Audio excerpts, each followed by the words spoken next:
چند روز پیش یه معلم بدبختی را در فرانسه جوون 18 ساله‌ای مال چچن سر میبره. از اون ور میبینی تو افغانستان یه سری آدم وحشی، یه سری انسان بی وجدان میرن در دانشگاه یه مش محصل بیچاره را به رگبار میبندن. از اون ور میبینی در ایران خودمون یه جوون ورزشکاری را بی جرم و جنایت اعدامش میکنن. از اون طرف میشنوی که اسید میپاشن به صورت زنا و امام جمعه اصفهان تایید میکنه این حرکت ها.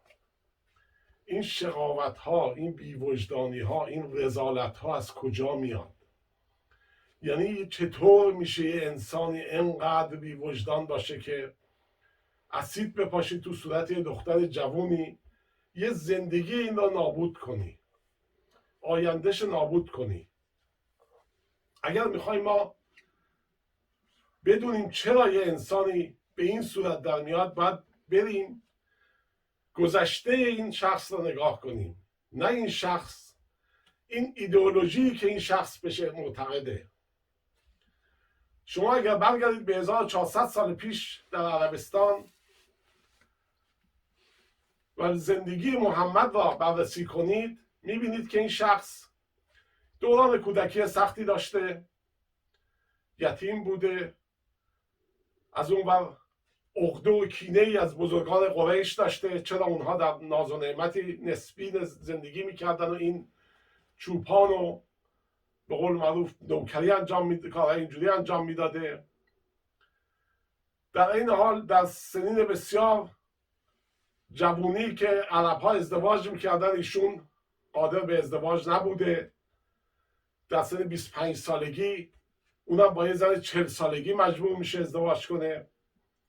اینی که این عقده ها و این کمبودها در این شخص جمع شده بوده و ایشون علاقمند بوده به یه طریقی خودش نشون بده. در مسافرت هایی که انجام میداد اون زمان با یه سری یهودی و مسیحیین آشنا میشه و بعد موقعی که به مکه مراجعه میکنه، برای اینکه خودش مطرح کنه میاد وجودی به نام الله را مطرح میکنه. در اون مقطع عربستان مردمی داشته بسیار آزاده، کشوری نبوده که حکمرانی داشته باشه و پادشاهی داشته باشه. قبایل بودن، به طب قبایل هم رئیس قبیله حالت پدری داره بر قبایل. ملتی بودن آزاده، آزاد فکر، یعنی به کسی کاری نداشتن. یهودی ها در اونجا زندگی میکردن. کسانی که در کشورهای خودشون تحت تعقیب بودن از لحاظ فکری و از لحاظ مذهبی میرفتن به عربستان.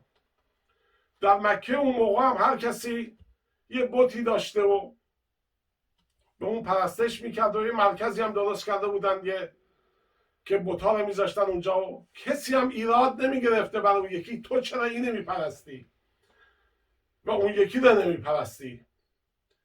محمد آمد و شروع کرد به این که بیایید شما خدایی را غیر از اینهایی که دارید بپرستید. خب الان براشون مسئله بود که چرا ما باید خدای دیگه ای را بپرستیم، چه فرقی داره.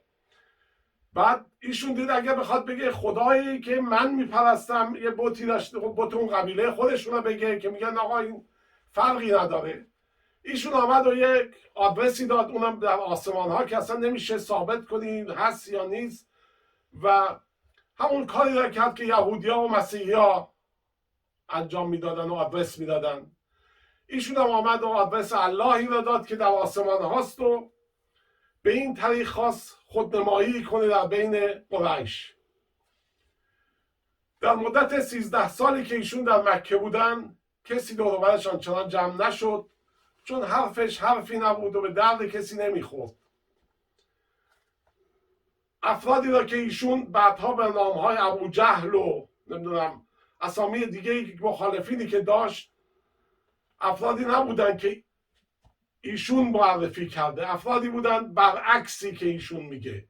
ابو جهل مثلا انسانی بود بسیار فهمیده که در مکه اون زمان ایشون حکم میشده همیشه مجلسی داشته همون شهر مکه که اگر هر چند وقت یه بار تشکیل جلسه میدادن، اگر مشکلی ایجاد میشد، اگر قرار بود تصمیم گیری بشه، یه جامعه بسیار آزادیش بود.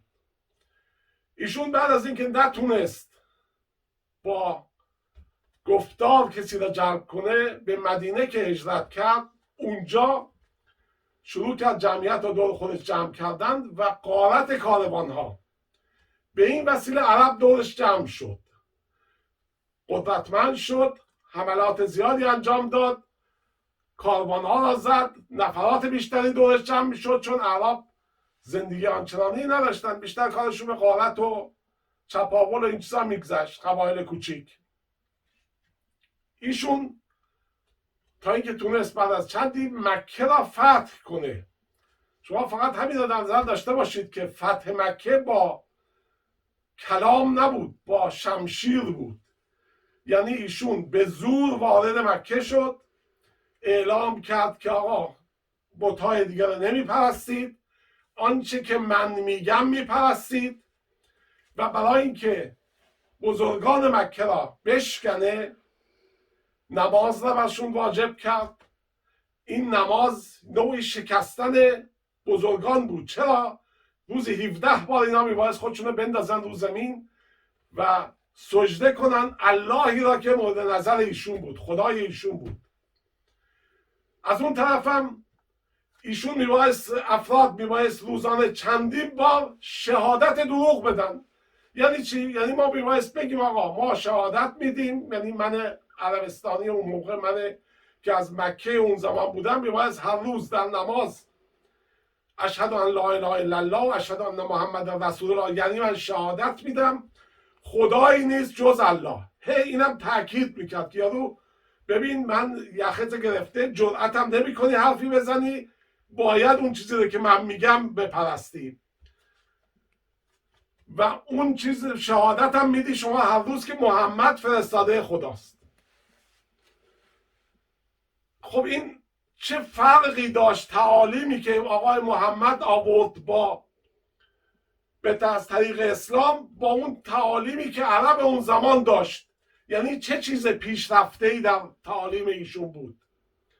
عرب اون موقع یه حرمتی نگه می داشت، اسرای زن را آزاد میکرد.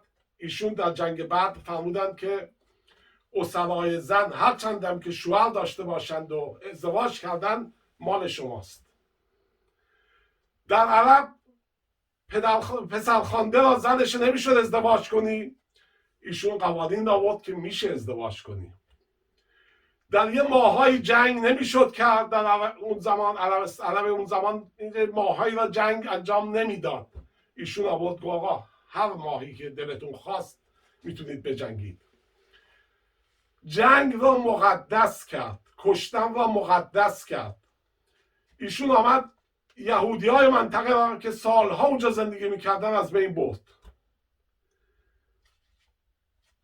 یکی از بزرگترین قبایل اون یهودی اون زمان را موقعی که دستگیر کرد رهبرشا، شکنجه کرد که اموالش را لو بده، که ایشون نداد و مرد زیر شکنجه. دختر اون شخص را که هم پدرش را کشته بود، هم شوهرش را کشته بود، هم برادرش را کشته بود، بدون ذره انسانیت و سمپاتی و امپاتی به این شخص معروف، با ایشون به رخت خواب رفت و که حتی یکی از اعراب تا صبح پشت چادر کشیک میکشیده. گفته بودن بهش چرا؟ گفته بود والا من تحصیلم این دختر رو با اون بلاهایی که تو سر خانوادهش آمده این تو را خواب تو را ببره، این تو رو بکشه. از لحاظ اخلاقی ایشون چه چیز مثبتی در جامعه آورد جز اینکه ملت را وحشی‌تر و جنایتکارتر کرد؟ عرب اون زمان یه سری اصولی را رعایت میکرد، ولی ایشون مجهزش کرد به اصولی که به تو میگه که تو اگر این جنایت را انجام بدی در اون دنیا پاداش خواهی برد. جنایت های تو تایید شده به وسیله اللهه. به این وسیله شما این شخص را تبدیل میکنی به یه حیوانی که هر کاری را انجام میده بدون ذره وجدان.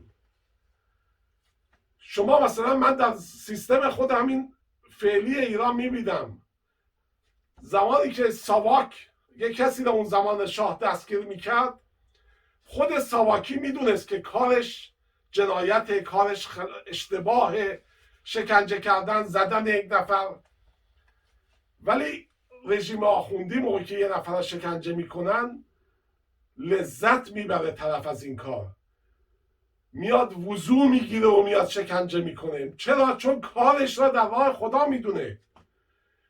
اینها از زمانی که جنایات را محمد مقدس کرد، افرادی که تحت تاثیر این ایدئولوژی هستن هر چیزی را مباح میدونن که انجام بدن. شما ببین در عرب و عربستان اون زمان شما لغتی به نام منافق نبود، لغتی به نام کافر وجود نداشت، لغتی به نام ملحد مرتد وجود نداشت. چرا؟ چون احتیاجی نبود که طرف مرتد باشه، چون کسی به زور نیاورده بودش به دینی و آیینی آویزونش بکنه و که این طرف بگه آقا نمیخوام. منافق نبود. چرا؟ چون مجبور نبود چیزی نشون بده و چیز دیگه ای باشه.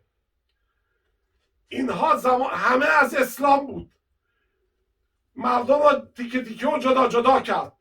کافر، ایشون مشرکه. آقا به تو چه؟ میخوام من مشرک باشم، به تو چه مربوطه که من چه دین و ایمان، من چی دارم؟ چه فرقی میکنه؟ الان من مسلمان با اون سوئدی غیر مسلمان به قول شما کافر، کدام زندگیمون بهتره؟ اخلاقیات در کدام جامعه بهتره؟ در جامعه ما که اون همه کثافتکاری درش انجام میشه، یا در جامعه اینها؟ شما اصلا یعنی این ایدئولوژی مردم را تبدیل به حیوان میکنه. شما ببین امروز اگر من اینجا در کشور آلمان برم فوت کنم، منو میبرم قبرستون اینجا خاک میکنه، تموم شد. ولی الان یه آلمانی تو ایران باشه نمیبرنش قبرستون، حتی اینا مرده هم آسایش بهش نمیدن. میره آقا یه سنگ قبر بهایی رو میشکنه، از اون ور میاد میگه این چون چپه باید بره نمن چه لعنت آباده، اون توف آباده، اون چیشی آباده. یعنی این بدترین قوانین در این دین وجود داره، در این آیین، در این مذهب. و این اسلام دین نیست، اسلام یه ایدئولوژی، یه حزبه. این حزب را باید ممنوع کرد، باید جلوگیری کرد از قرآنیش که پخش بشه در جامعه، چون این قرآن جز جدا کردن مردم و دستور کشتن مردم حکم دیگه ای درش دیده نمیشه. چه کسی رستگار در یه حکومت اسلامی که مردم درش به راحتی زندگی کنن از 1400 سال پیش تا الان به من نشون بده. شما یک نمونه بیاد که آقا یک حکومتی بوده به روش اسلامی اداره شده، مردم زندگی راحتی داشتن، جز این که آقا هر کی رسیده هر جا بکش. طالبا ببین در افغانستان، بوکو حرام ببین در نیجریه، آخونده ببین در تهران. چه جنایت پشت جنایت. طرف میاد اسید میپاشه، طرف میاد شکنجه میکنه، جوون 20 و چند ساله ورزشکار را به راحتی آب خوردن میکشه. اینا چرا؟ چون این دین، این آیین، این ایدئولوژی وجدان ورزش گرفته، تبدیلش کرده به یه حیوان. تا این دین هست، تا اجازه بدن که این دین گسترش پیدا کنه، باش مماشات کنی، باش کنار بیای، فایده ای نداره. اینا رو باید فقط سرکوب کرد، باید ممنوع کرد، همونجور که حزب نازی رو در آلمان ممنوع میکنن. چرا؟ چون ایدئولوژیش ایدئولوژی کشتاره. این جریان هم باید ممنوع کرد. نمیشه با اینها کنار آمد. با اینها هزاران صورت و هزاران چهره دارن. یه روزی که در قدرتن یه مدلن، در قدرت نیستن یه مدل دیگه ای میشن.